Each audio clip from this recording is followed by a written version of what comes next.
While it might be cold outside for us, it's also cold for our homes. Certainly, frozen and even bursting pipes are pretty common this time of year, and it will only get worse as the temperature drops. But there are some things you can still do to prepare your home. Madison McNamee on your side tonight with some tips. Maddie, fill us in.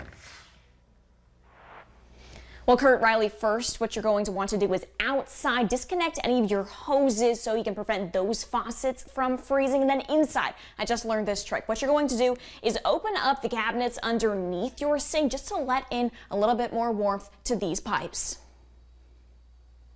If you're worried about your pipes freezing on those chilly nights, step one is to disconnect any hoses outside. The water inside the hose can actually freeze, and that ice will migrate into the piping and can cause frozen pipes inside the home. Kyle Vickery with Carroll Plumbing and Heating has already seen several people fall victim to that mistake. That is the most common frozen pipe you will see is outside hose bib. But there are ways to minimize that risk. You can also buy an extra layer of protection. These covers can be found at most contracting stores. This gives it a little bit of warmth because warm air is going to come around from here.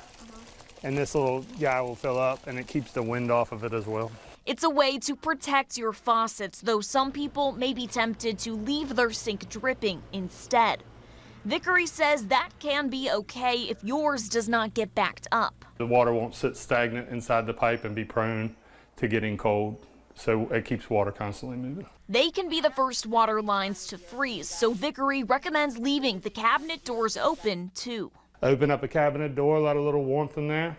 It doesn't always solve the problem, but can help. You should also close any vents or doors in crawl spaces. And then, if your pipes do happen to freeze, get one of these. This will cut the water off to the home. Find your water meter, and before it gets too cold, make sure you know where it is. It's either going to be in the front of the house or in the alley of the home.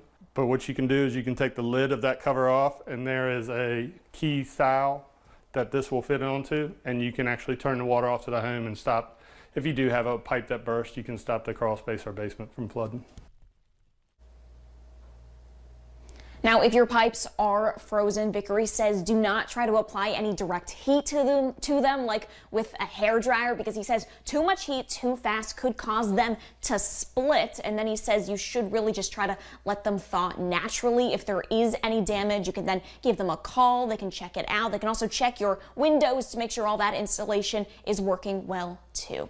Live in Richmond tonight, Madison McNamee, 12 on your side. Alrighty, thank you, Matt.